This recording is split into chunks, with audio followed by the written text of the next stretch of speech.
Doctor Who Timeless Tales First Contact by Ross Wilson. Read by Laura Jane Hunt.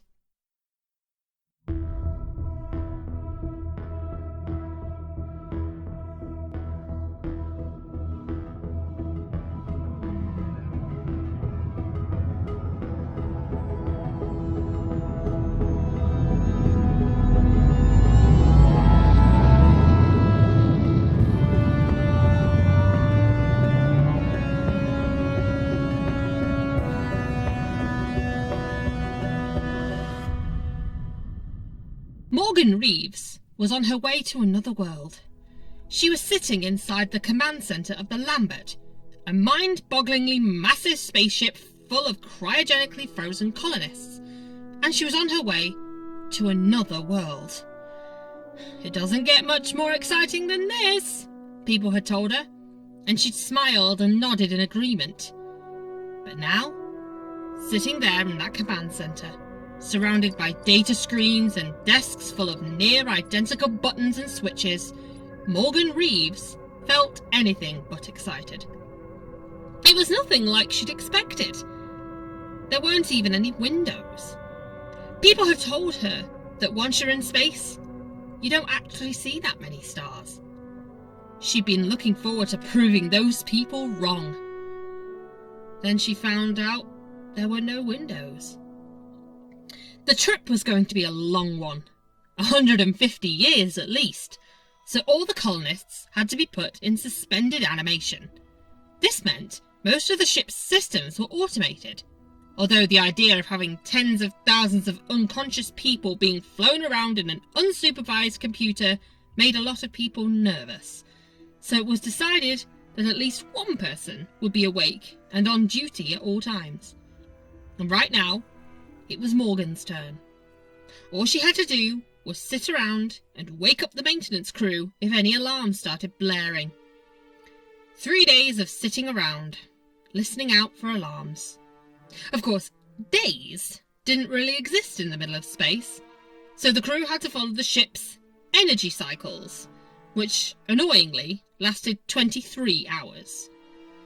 The first energy cycle passed, and nothing happened. Absolutely nothing. The only vaguely noteworthy thing Morgan did was eat her synthetic sustenance pod, which had no taste whatsoever. She had been told there was a selection of classic vid features on one of the data sticks, but she had no idea which data stick it was, and she was too scared to touch any of them. There was also an odd variety of board games sitting in the corner, presumably left behind from one of the previous shifts. Morgan read the instruction booklets cover to cover, but never played any games. She didn't exactly have anyone to play with. By the middle of the second cycle, the boredom had passed. Now there was just a crushing sense of loneliness. She had been given the option to have someone else with her for her 3 cycles, but she declined. She hadn't really had many friends back home. Nobody she could comfortably spend 3 days alone with. She glanced at the board games. Clearly, other people were different. As the hours crept by, the loneliness intensified. But now there was something else. Fear. The obvious questions were crossing her mind. What if this new world was just as bad as the old one? What if the air was just as toxic? What if it was home to intelligent life who wouldn't take kindly to alien invaders? But then a different set of concerns began to float around. People would rightfully be focusing a lot of their time on this new planet, which meant they were hardly going to pay any attention to her. It wasn't that she needed to be the centre of attention at all times. The very idea terrified her. But she was really relying on this being a new start for her. A chance to meet new people and live life to the full. But that might not be possible.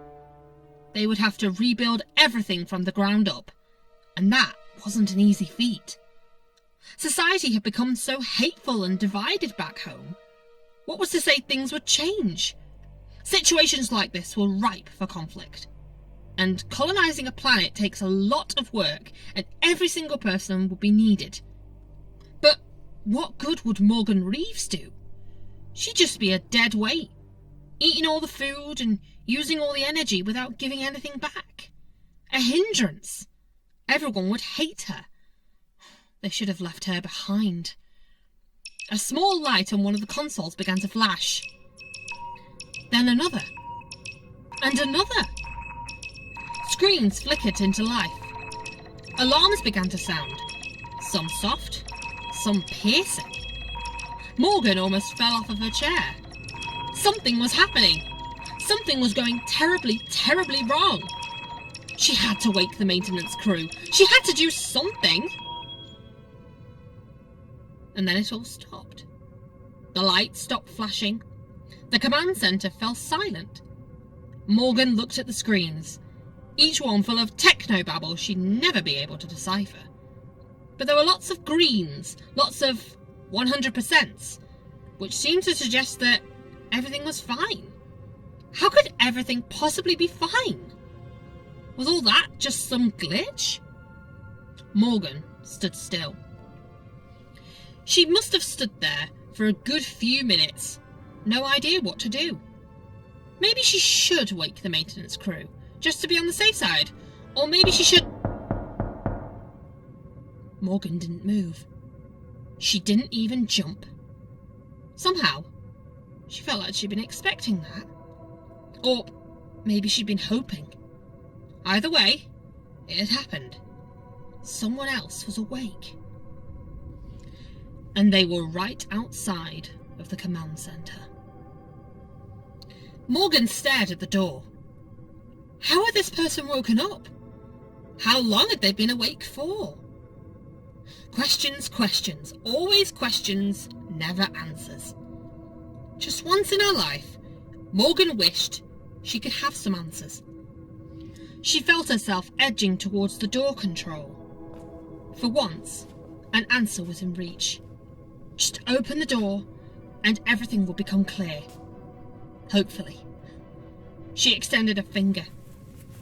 The control panel let out a satisfied chirp and the door gracefully slid open. Hiya! Morgan jumped. It really was a person. A woman in a long flowing coat with big blue boots and a rainbow across her chest. Definitely not the standard issue uniform. And she was smiling. Properly, genuinely smiling. Then, without warning, the woman raised her arm and pointed a buzzing orange torch at Morgan. Morgan staggered back in surprise. Oh, don't worry, the woman said. It's perfectly harmless.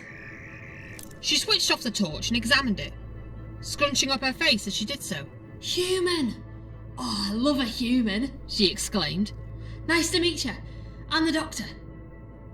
Morgan didn't know what to say. It's fine if you don't know what to say, the doctor grinned. I wouldn't either. I'm normally quite bad at the whole socialising thing, but I've got a bit of an adrenaline rush at the moment. I don't suppose you've noticed any alarms or warning lights or anything? Morgan just about managed to nod. Yeah, well, that was me. Well, sort of me. Basically, there's a star away in that direction somewhere, and it's emitting these weird waves of energy, like burps. Star burps. And just like burps, they're incredibly dangerous.